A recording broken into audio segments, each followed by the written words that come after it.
Hey guys, happy Friday. Kelly Walters here, and welcome to the Heat Press for Profit podcast. Thank you for taking time out of your day to listen and join in on conversations. If you are watching with us live from Facebook, YouTube, or LinkedIn, make sure you shout out who you are, where you are, tuning in from, and of course, you guys know I love to know your business name. So this podcast is designed to have conversations with apparel decorators just like you and industry experts that can have an impact on your business.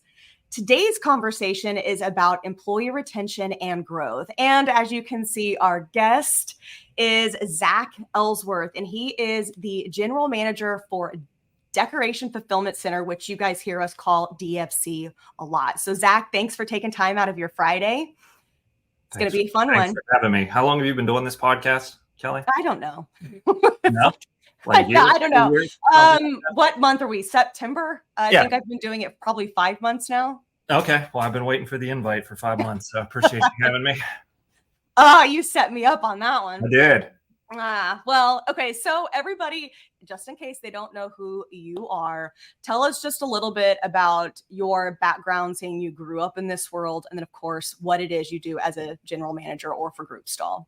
Sure. So I started with Stahls. I like to say I was cutting grass and cleaning toilets when I was 12 years old. My grandparents actually had the custodial maintenance contract for the facility here in Pennsylvania. So that's literally what I did from age 12 to 18 is work part-time with them.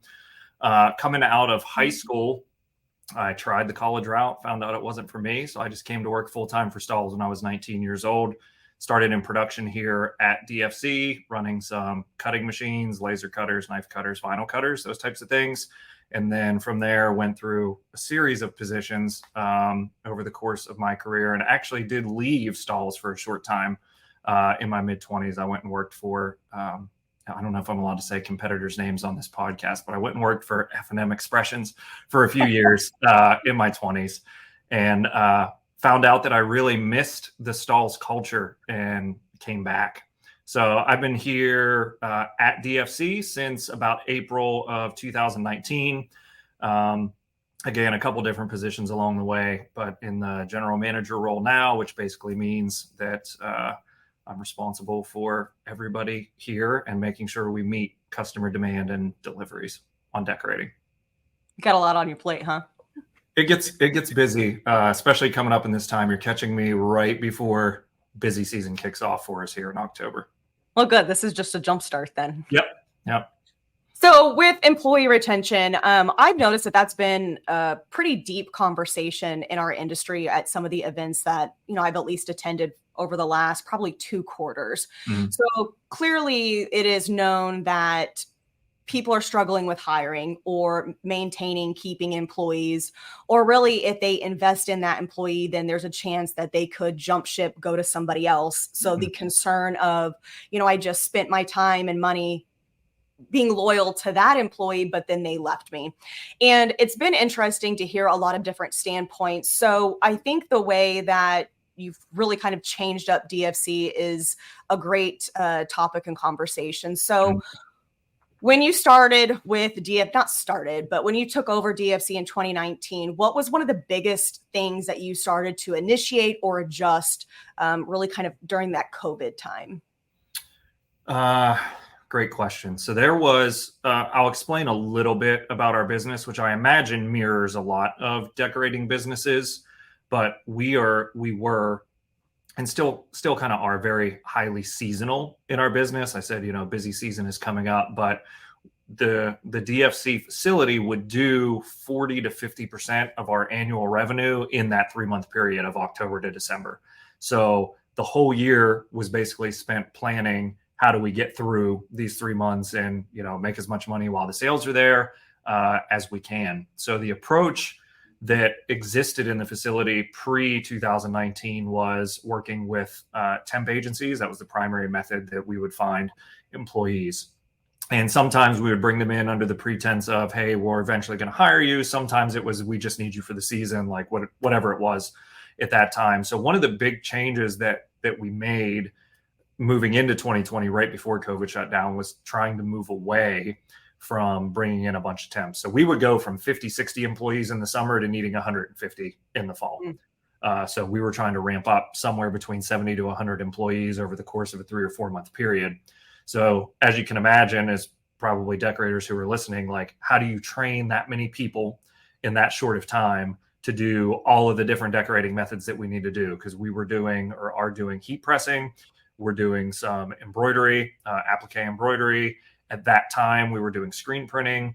There was also direct to garment printing in our facility. Like, pretty much every decorating method besides cut and sew sublimation was happening inside the walls of DFC, and being able to train that many people in whatever department they were going to fall in was really, really difficult.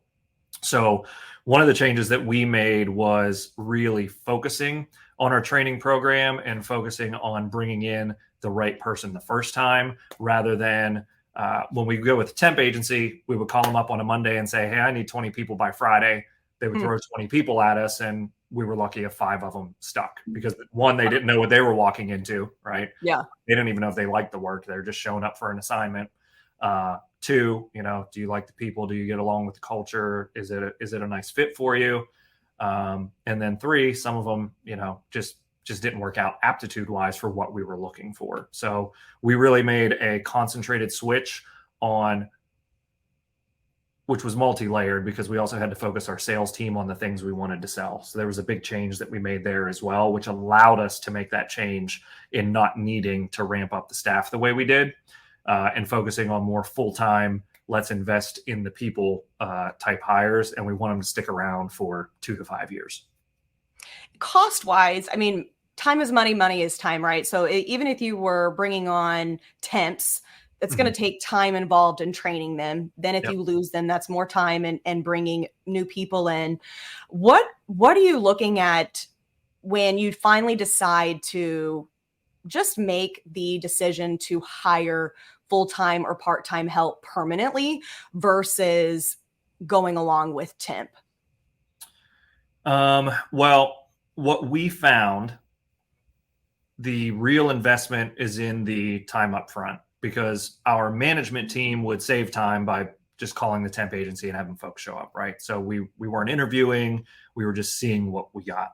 So the real investment from a facility perspective was in our manager's time in vetting people and making sure that we were trying to find the right ones. So we weren't investing our training time and dollars in folks who we didn't think were going to stick around, or we weren't going to be a great fit for the facility. So there was a lot of ramp up and teaching our leaders and managers how to make time to be able to invest in people before they're in the door, rather than just trying to manage the work that's on the floor that day. So it was, we have 3 to 4 layers of management in our facility. And we want our managers involved on the floor in what we call in the weeds about 25% of the time. Like, we want them hands-on, looking at quality, understanding what people's jobs are 25% of the time. We have a supervisor level below that. We want them hands-on 50% of the time in the weeds. Our team leads, we want 75% in the weeds with their people. And then, the folks who are doing the work 100% of the time. So it was figuring out a way to get those percentages right for our people, to invest the other 75% for the manager's time in finding the right people that they could populate their departments with.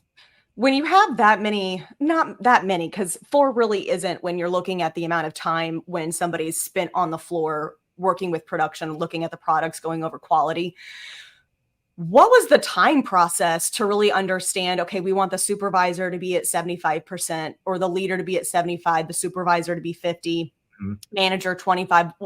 How did you come to that percentage of time where somebody's actually in the grind of everything?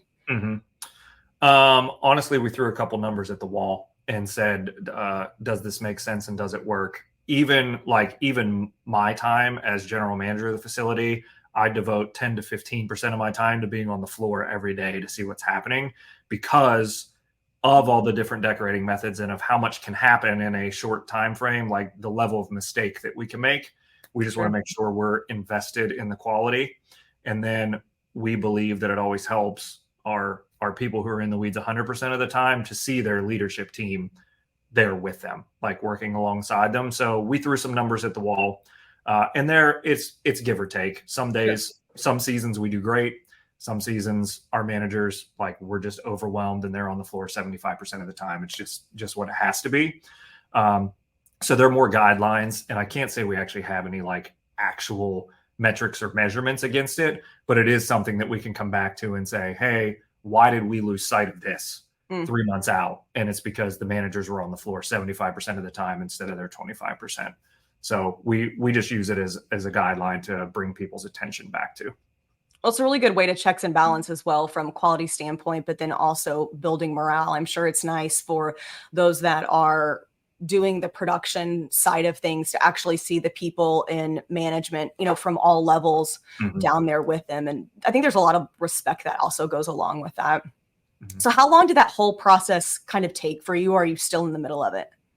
Well, I would say that process it's always ongoing. The switch from temp to permanent is pretty much done. And unfortunately, COVID helped us do that.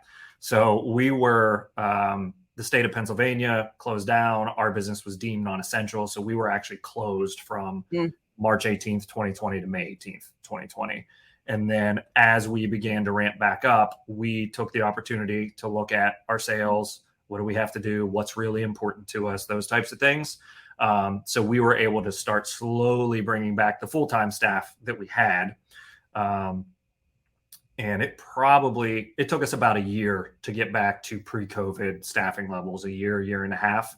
And now we are 100% the full-time. I want to say maybe currently we have 1 or 2 temporary employees in the building, and it's for very specific projects. It's like material handling, moving things, just an extra set of hands type thing, not actually a piece of equipment. So I would say we've done that. As far as like where our leadership teams spend the majority of their time, I'd say we're halfway into that. We have a little ways to go on keeping their focus where it needs to be for the business to be successable. I'm sure it's an ever evolving process as well with the way like technology changes from a, computer standpoint and then even equipment standpoint. Yeah. Who knows where we'll be in the next 2 years with what will be available.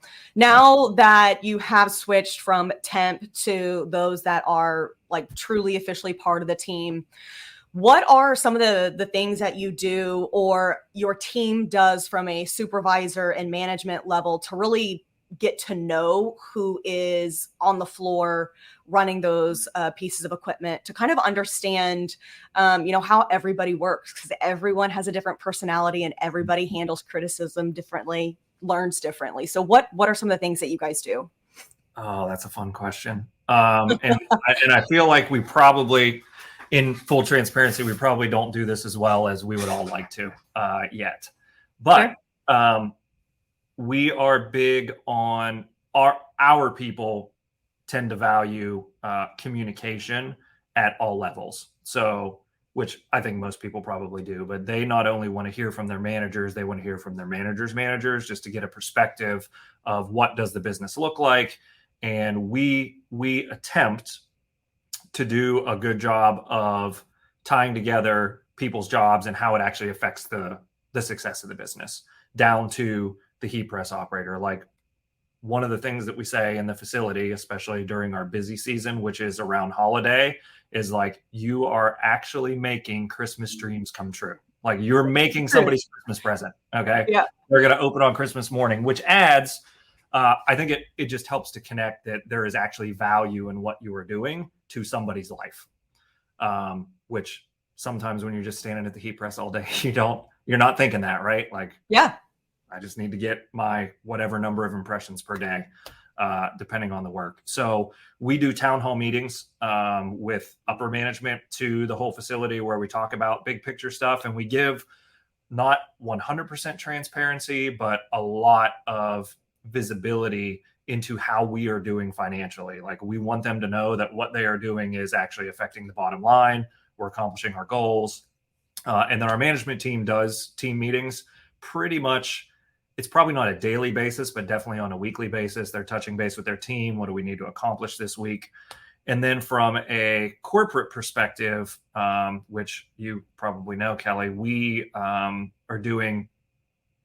people take a predictive index test. And like, when they're onboarded, they take this test, and it gives us an idea of what their personality is like, what their motivations are, what's important to them.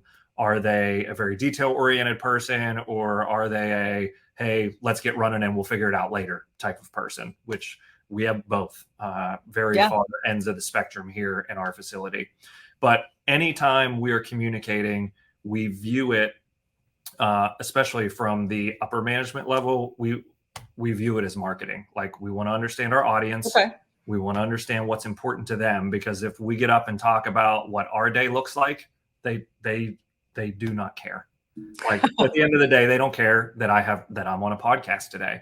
They want to know, like, what is going to benefit them and what's important to them. So we try and focus communication really on how they're going to receive that and what benefit do they have from what we're saying. That's a great perspective to look at it as marketing, because, if you were sending out an email or if you were contacting somebody, you want to know who you're talking to, what you're sending, the information that you're giving them. Mm-hmm. So looking at your employees from a marketing standpoint to really understand them is probably something that not a lot of people or businesses are doing, or if they are, they're doing it on a very minute, quantity, and it's not really making any type of impact for them. Mm-hmm. So you offer feedback, you offer the ability to get to understand like personalities, how people learn. What are you doing to help discover those like internal leaders or those that are really looking for more growth and development within the company versus just being complacent and showing up every day? So we give opportunities for, I would say one main way we do that is give opportunities for feedback. We run competitions or challenges. Like, one thing that we do here at our facility is called an innovation challenge. And the innovation can be as like super small, or it can be this huge, big idea, but we just allow people to submit ideas. And the way that we frame the questions, or the way that we ask people to explain their ideas, is really not only to really understand the idea, but it's also a test of, did you think through this? And do you have the aptitude to think through and understand like what you're actually doing here? How do departments interplay with one another? Like, how do they connect? Basically, we try, like, when we hear a good idea and we're vetting it, the way that we approach questioning and explanations is just, I remember one of the biggest complaints we get from our folks is they don't know what the other departments are doing. So like, we have a process workflow, like things go from cutting to our warehouse, then to the production floor where it's getting put on a jersey or whatever it is that we're decorating. And if you ask the folks who are putting the stuff on the jersey, they're like, these people don't understand what my job is, because if they did, they wouldn't give us our stuff this way. Like, there's a better way to do it. Why don't they think ahead or whatever? So we also provide opportunities for people to volunteer for cross-training in different departments. And we view initiative and critical thinking as kind of like the big two things as to what we want in our leadership.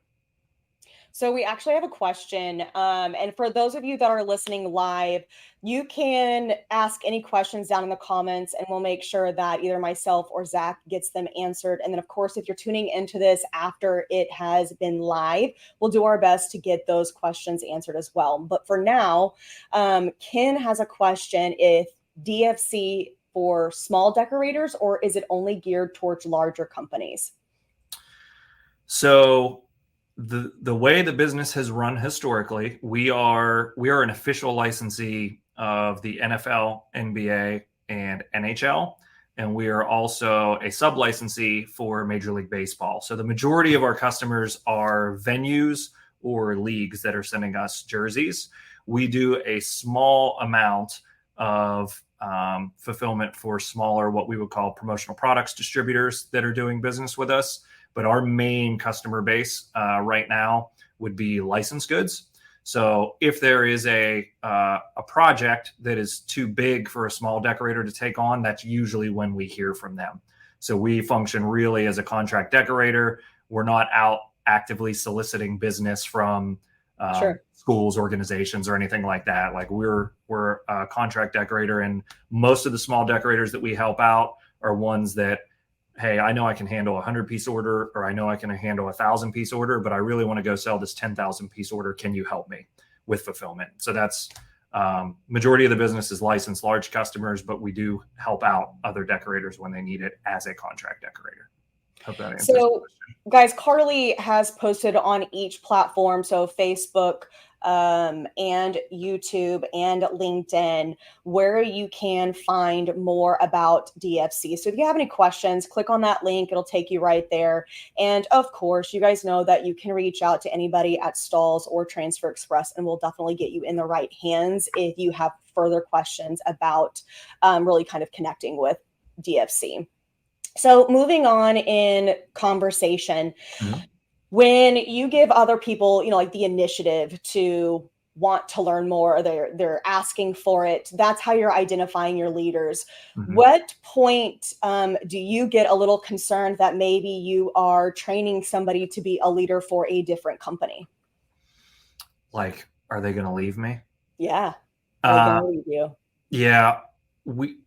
To be honest, we don't really think about that. Good. It's really not a concern. We set a goal a long time ago, back 1920, when we were really trying to revamp what we were doing.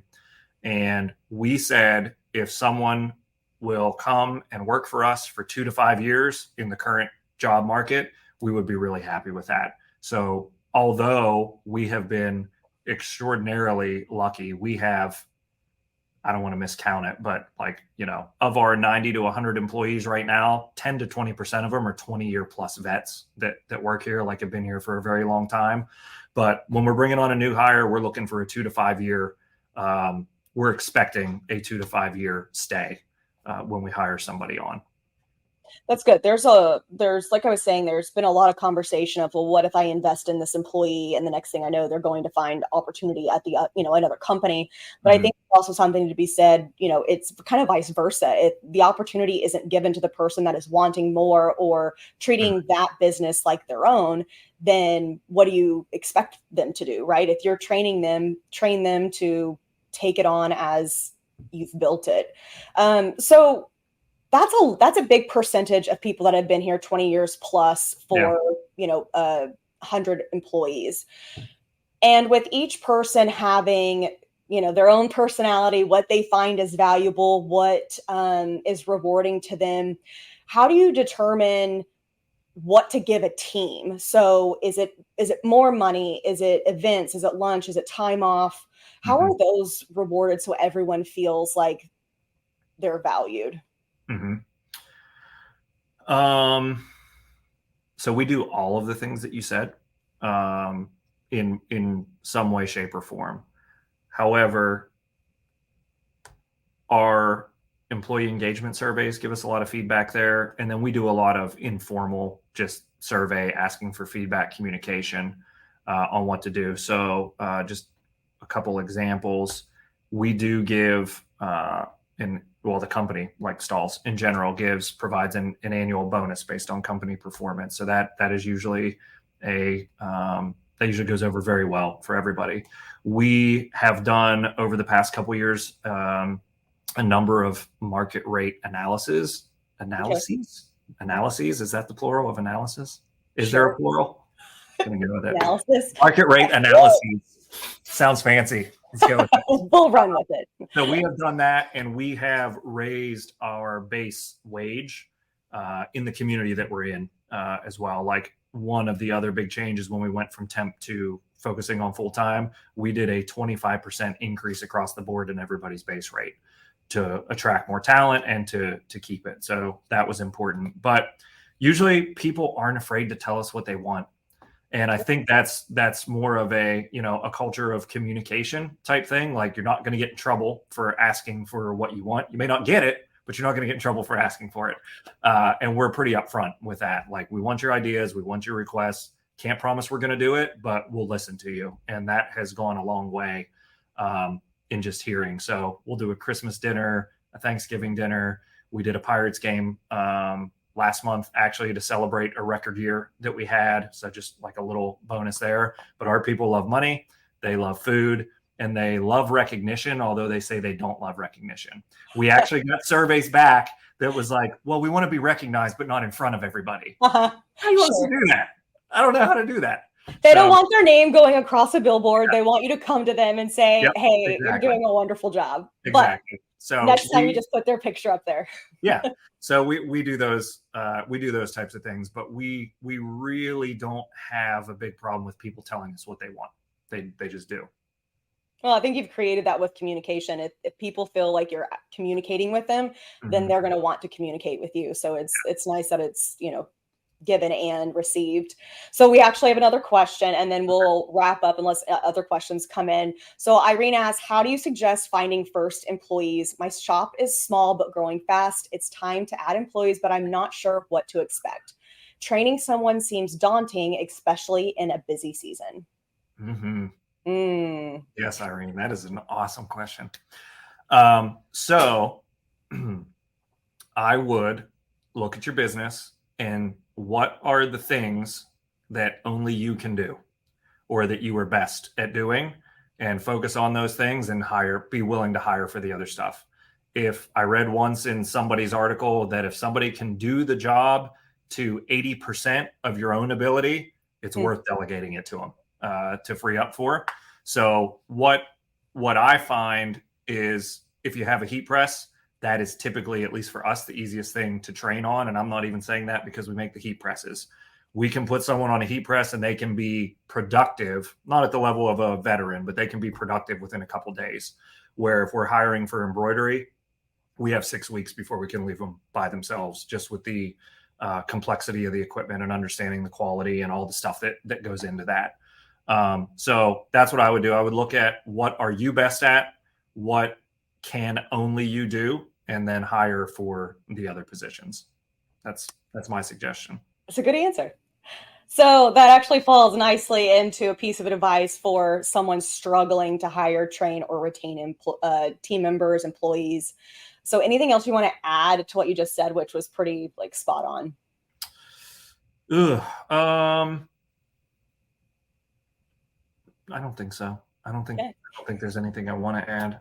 No, but one of the I think mindset wise, there was a change that happened for our management team. As we continue to grow, as a manager, as a small business owner with employees, you have a significant responsibility to do what's best for the company, which is also doing what's best for your employees, because you want to keep them, you want to grow them, you want them to be successful. So realizing that what's best for the company and what's best for your employees aren't necessarily in conflict is a big mindset change that we had to have here, because it was always like, oh, we need to make more money. We need to make more money. That's what's best for the company at the expense of the employees. But it doesn't have to be that way. So thinking, how do these work in tandem or in parallel and play into one another? Because if the company does well, we want the employees to do well as well. And then one more thing I would suggest, I was told, I don't remember where I heard it, but humility and being humble, a really good definition of it.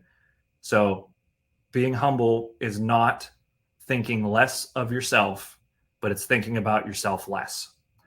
And we just try it how does this decision affect everybody but me? Because especially if you look at stereotypical on television, in the movies, middle management, right? It's more about how do I climb the corporate ladder? Yeah. But the reality is that if we're focused on that, we're probably not making the best decisions for the business or for the employees, because we're focused on ourselves. So I would suggest humility as well. I feel like we need that on a shirt. I think we can do that. I think we can do that. Next thing you know, we've got merch for the podcast. Yeah. There you go. Okay, guys, before we wrap up, next week is Impressions in Fort Worth, Texas. And it starts next Wednesday. It starts next Thursday, but we are doing a pro day for Impressions on Wednesday. So if you want to attend that and you know that you're going to be attending Impressions, go sign up. All you have to do is register for one of their classes, and then you can attend pro day. But it's myself, Josh, Jenna, and Dave, and it will be for several hours, that type of education, but it's Wednesday, the day before Impressions start. So Zach, thanks so much for taking your time. One other thing, because I like to show comments. Too many supervisors, managers, owners are self-serving. So I think that's a really good little note for it. The links are in the comments to check out Pro Day. And of course, the links for DFC to check that out are in the comments as well. So thanks so much for tuning in, Zach. It was a pleasure. And I know we'll do it again. All right. Thanks. Don't wait so long. Okay, deal. Bye, guys. See ya.